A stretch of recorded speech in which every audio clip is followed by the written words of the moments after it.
안녕하십니까? 17교구 성도 여러분, 월요 만나 시간입니다. 이 시간을 통해서 우리가 하나님의 말씀을 듣고 그 말씀대로 살게 되는 은혜가 있기를 원합니다. 하나님께서는 오늘도 우리에게 말씀하시며 우리의 관심을 가지고 계시고 또 우리의 삶을 인도하시는 살아계신 하나님이십니다. 그 하나님을 믿고 또 하나님 말씀을 듣고 또한 순종함으로 나아감으로 하나님께서 주신 축복을 충만히 누리시는 저와 여러분 되시기를 원합니다. 오늘 우리에게 주신 하나님의 말씀은 사도행전 12장 21절에서 24절 말씀입니다. 사도행전 12장 21절에서 24절 말씀, 신약성경 207페이지쯤에 있습니다.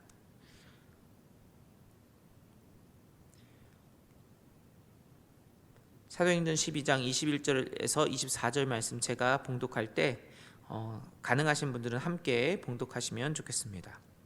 헤롯이 나를 택하여 왕복을 입고 단상에 앉아 백성에게 연설하니 백성들이 크게 부르되 이것은 신의 소리요 사람의 소리가 아니라 하거늘 헤롯이 영광을 하나님께로 돌리지 아니하므로 주의 사자가 곧 친히 벌레에게 먹혀 죽으니라. 하나님의 말씀은 흥왕하여 더하더라. 아멘. 우리는 계속해서 사도행전의 말씀을 보고 있는데요. 이 사도행전의 말씀을 보면 하나님의 교회가 어떻게 성장하고 또 그 가운데 어떤 고난을 겪었는지가 계속해서 또 기록되어 있는 것을 보게 됩니다.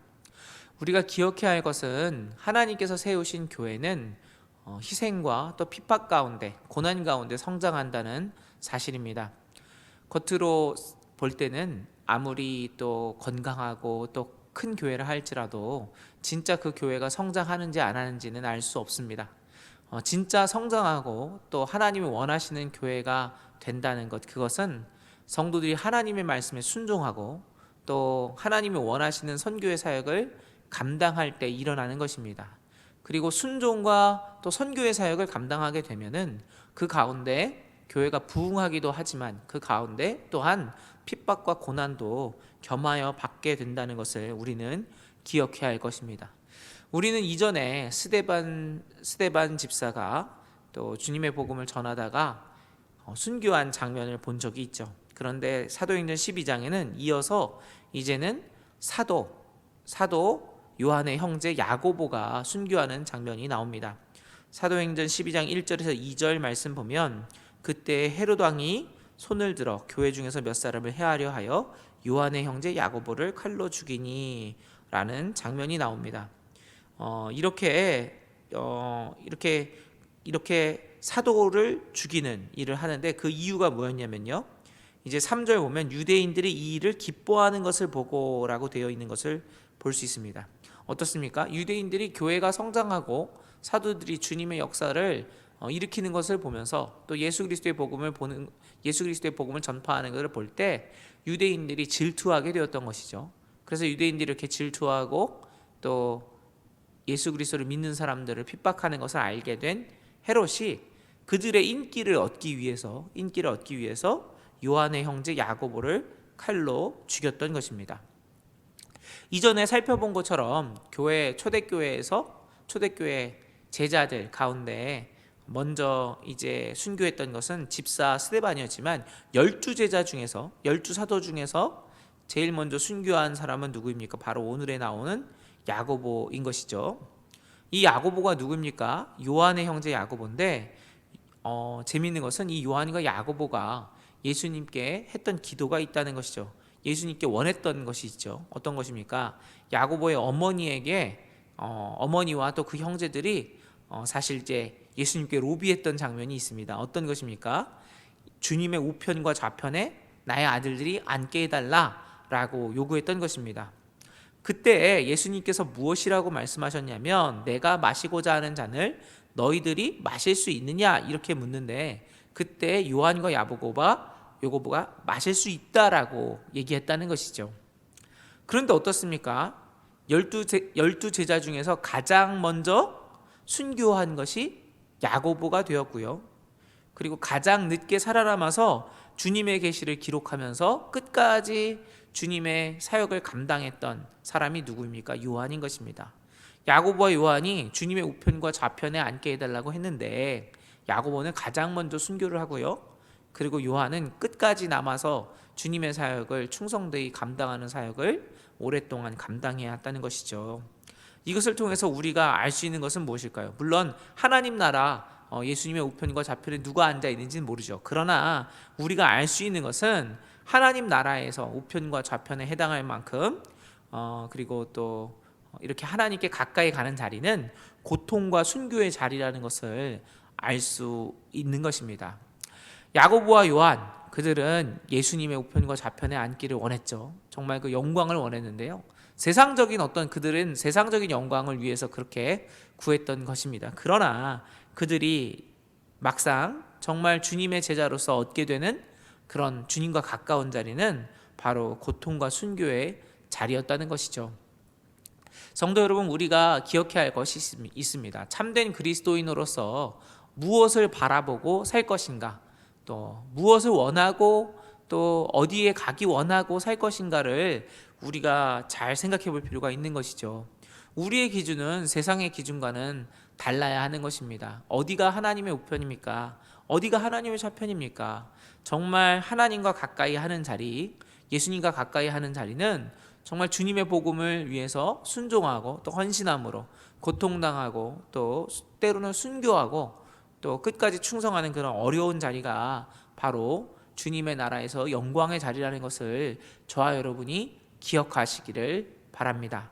그리고 바라기는 우리가 이 땅에 살면서 이 땅에서 영광스러운 자리를 얻기 위해서 노력하며 사는 것이 아니요, 정말 초대교회 사도들이 그러했던 것처럼 주님과 가까운 자리로 나아가기 위해서 삶의 한순간 한순간 주님께 순종하고 또 주님을 위해 고난을 선택하시는 은혜가 있기를 원합니다. 그것이 진짜 영원한 영광의 자리이기 때문입니다. 이렇게 야고보가 순교하게 되고요, 이것을 유대인들이 기뻐하는 것을 보니까 이제 헤롯은 더 인기를 끌기 위해서 다른 제자들도 잡아서 죽이고자 합니다. 그 타겟이 됐던 것이 바로 베드로죠. 그래서 베드로를 잡아서 옥에 가두었는데 그때 사건이 일어나는 것이죠. 어떻습니까? 5절 말씀에 보면 이에 베드로는 옥에 갇혔고 교회는 그를 위하여 간절히 하나님께 기도하더라 라는 장면이 나오는 거죠. 여러분, 이렇게 베드로가 잡혔을 때 어떻게 해야 됐을까요? 교회에서 이제 용사들을 보내서 베드로를 옥에서 끊어내 왔습니까? 그렇지 않습니다. 교회에서 하는 것은 무엇입니까? 교회에서 하는 것은 옥에 갇힌 베드로를 위해서 간절히 하나님께 기도했던 것이죠. 교회가 할 수 있는 것, 교회가 고난당하고 성도들이 고통당할 때 교회가 할 수 있는 것은 무엇입니까? 어제나 오늘이나 간절히 하나님께 기도하는 것인 줄로 믿습니다. 왜 그렇습니까? 하나님께서 사랑하시는 사람들을 오늘도 구원하시는 하나님이 되시기 때문입니다. 이어서 나오는 장면들은 우리가 잘 알고 있는 장면이죠. 헤롯이 이제 잡아서 이제 베드로를 처형하려고 하는 그날에, 그 전날 밤에 베드로가 두 군인팀에서 두세 사람에서 자고 있었는데 그때 주님의 사자가 나타나서 베드로를 깨우는 장면이 나옵니다. 7절 보면 호련히 주의 사자가 나타나며 옥중에 광채가 빛나며 또 베드로의 옆구리를 쳐 깨워 이르되 급히 일어나라 하니 쇠사슬이 그 손에서 벗어지더라, 이 말씀이 있는데요, 저는 이 말씀을 보면서 가장 놀랐던 것은 무엇이냐면 주님의 사자가 나타난 것도 놀라운 일이었지만 베드로가 그 자신이 다음 날이면 죽을지도 모르는 그런 상황 가운데서 곤히 자고 있었다는 것이 너무 신기했습니다. 베드로가 어떤 사람입니까? 그리고 제자들이 어떤 사람이었습니까? 그들은 파도가 치는 풍랑에서 잠도 못 자고 예수님을 깨웠었죠. 그리고 그뿐만 아니라 예수님이 잡혔을 때 그들은 예수님을 떠나고 도망갔던 사람들이고요, 베드로는 물론 예수님을 쫓아갔지만 예수님을 부인했던 사람이 베드로 아닙니까? 그런데 그랬던 베드로가 어떻습니까? 자신이 이제 금방 처형당할지도 모르는 그런 상황 가운데서 곤히 자고 있었던 것입니다. 어떻게 베드로가 이렇게 변화할 수 있었습니까? 그것은 그가 온전히 하나님 안에서 평안했기 때문인 줄로 믿습니다. 그가 이제는 사나 죽으나 자신이 주의 것임을 그가 분명히 믿을 수 있었기 때문에 그는 죽음과 또 고통 앞에서도 이렇게 편안히 잘 수 있었던 것이죠. 어떻습니까? 이런 담대한 믿음이 부럽지 않으십니까? 저는 이런 말씀을 보면 너무너무 이런 믿음을 가진 사도들의 모습이 너무너무 부럽습니다. 성도 여러분, 우리가 사나 죽으나 우리가 주님의 것이라는 것을 우리가 입술로만 고백하는 것이 아니라 그렇게 우리가 이 땅에서 그 무엇도 두려워하지 않을 수 있는 진정한 믿음을 가진 그런 성도들이 되시기를 원합니다. 그때 우리는 베드로처럼 이런 큰 고통과 어려운 가운데서도 평안히 잘 수 있게 될 것입니다. 지금 우리가 얼마나 큰 고통 가운데 있습니까? 비록 우리가 지금 겪고 있는 것은 베드로가 처했던 것처럼 이러한 어떤 고통은 아니지만 코로나 상황 가운데서 얼마나 힘들고 어려울 때가 많이 있습니까? 그러나 그럼에도 우리가 고백해야 하는 것은 하나님은 코로나보다 훨씬 크신 분이라는 것이죠.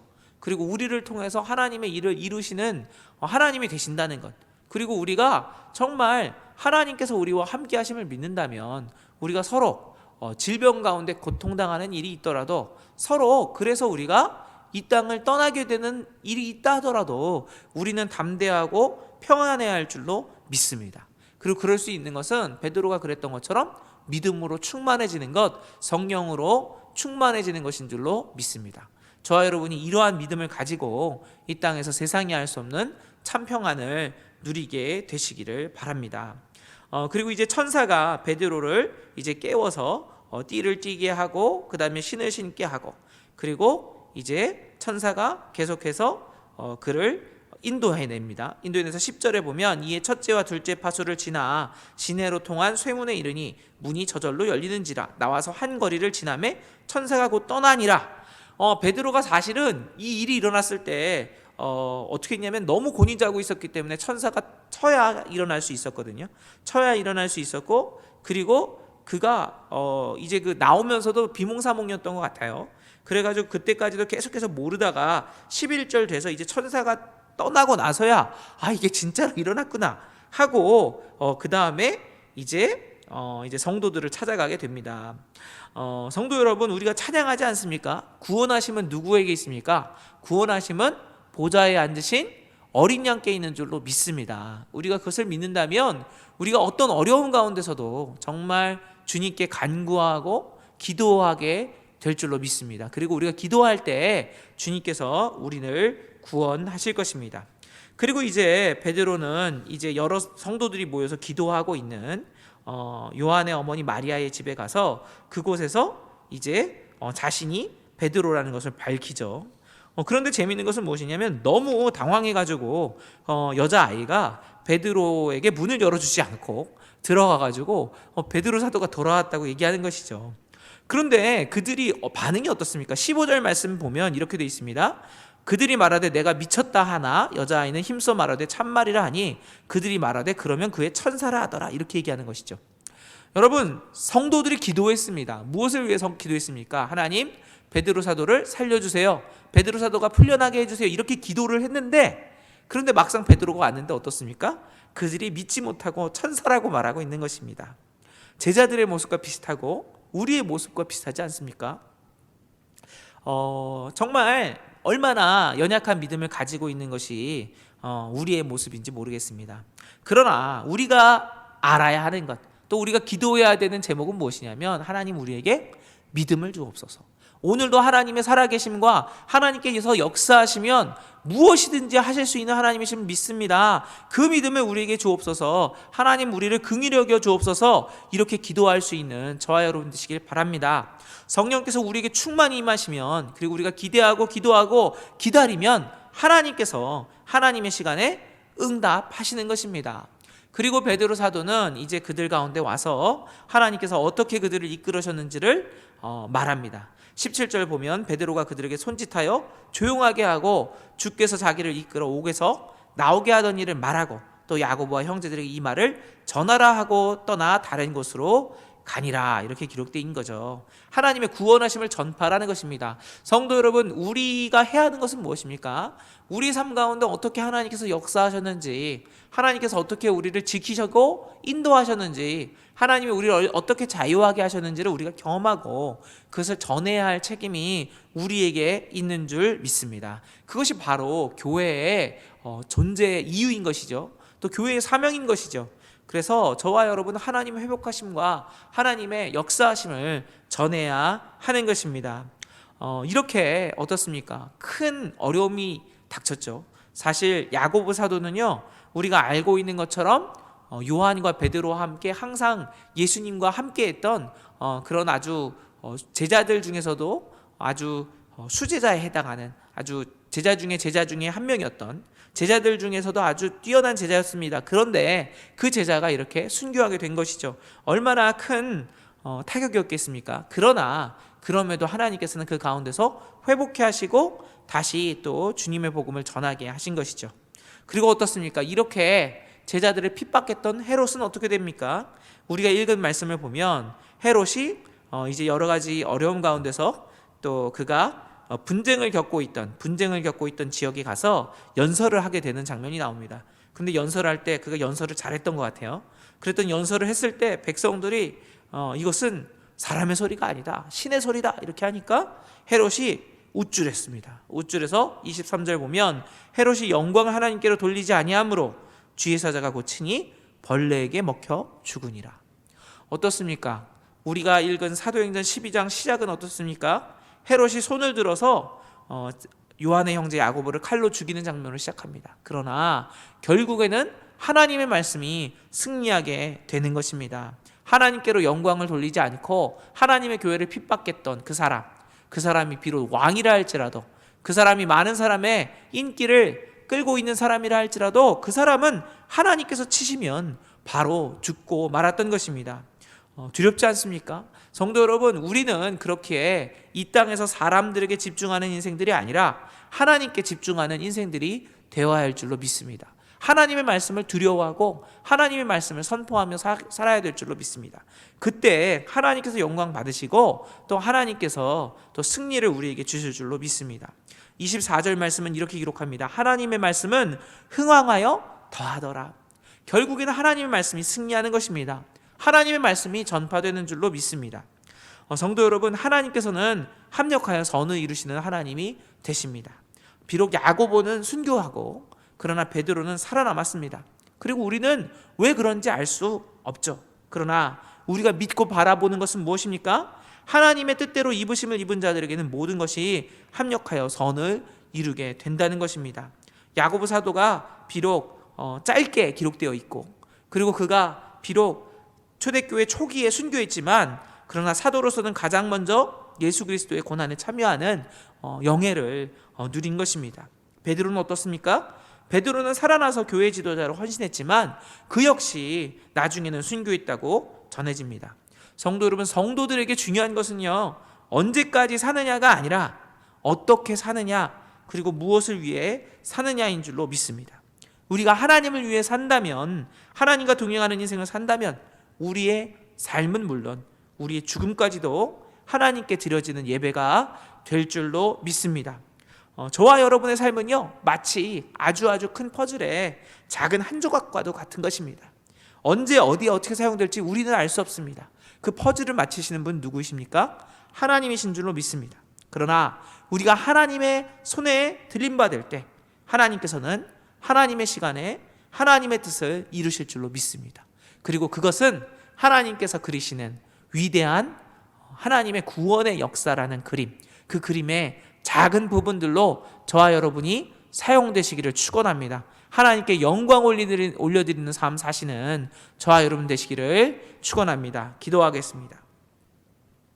사랑의 하나님, 오늘 우리는 사도행전 12장의 말씀을 통해서 야고보 사도가 순교하고 또 베드로 사도가 어떻게 또 하나님께서 그를 구원하셨으며 또 그 가운데 하나님께서 하나님의 일을 어떻게 이루셨는지를 보게 됩니다. 아버지, 비록 우리가 이 땅에 살 때 우리가 여러 가지 고난을 당할 때도 있습니다. 어려움을 당할 때도 있습니다. 그러나 그 가운데도 우리가 오직 하나님께 영광 올려드리게 하시고 또 그로 인해 또 우리의 삶 가운데 주님의 뜻이 이루어지게 하여 주옵소서. 아버지, 우리가 할 것은 오직 주의 복음을 전하며 주님을 기뻐하는 것인 줄로 믿습니다. 세상이 알 수 없는 평안과 기쁨이 우리 가운데 넘치게 하여 주옵소서.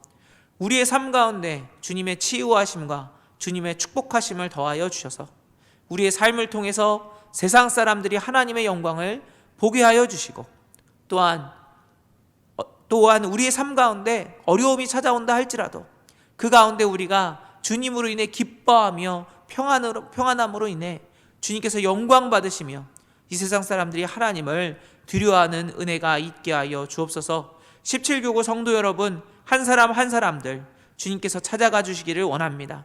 주님께서 그들의 삶의 자리에 역사하여 주시고 그들 가운데 필요로 하는 것들 주님의 시간에 주님의 방법대로 응답하여 주옵소서. 특별히 연약하고 또 질병 가운데 있어서 고통당하는 우리의 이웃들이 있습니다. 아버지, 그들을 불쌍히 여기시고 치유와 권능의 능력으로 임재하여 주셔서 그들의 삶 가운데 주님의 회복의 역사가 있게 하여 주옵소서. 아버지, 이제 또 수능 시험을 보게 됩니다. 또 우리의 자녀들 가운데 수능 시험을 보고 또 군에 입대하고 또 여러 가지 취업을 준비하며 여러 가지 삶의 도전들을 감당하고 있는 자녀들이 있습니다. 아버지, 그 자녀들 주님께 올려드리오니 그들이 먼저 주님을 경외하는 자녀들이 되게 하시고 주님께 영광 올려드리는 자녀들이 되게 하시고 또 주님께서 주신 축복의 통로로 사용되는 자녀들이 될 수 있도록 인도하여 주시옵소서. 주님께서 우리와 함께 하심에 감사를 드리오며 모든 말씀 예수님 이름으로 기도드립니다. 아멘.